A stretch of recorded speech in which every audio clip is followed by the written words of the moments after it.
Okay, hey, I'm just gonna take first solid color just to put it like for a background, something.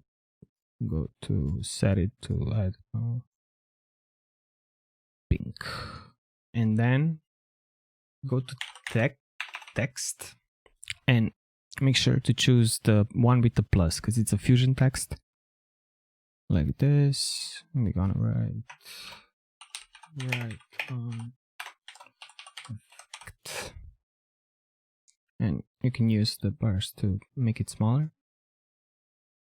And then you'll see downstairs you have this write on bar, and if you move it, it's gonna go down, and you just put the keyframe on the first frame. You move it forward, I don't know, 4 seconds should be enough, and just make it visible till the end. And let's just like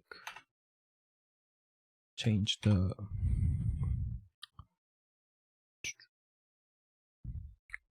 one, make it smaller, and there you go.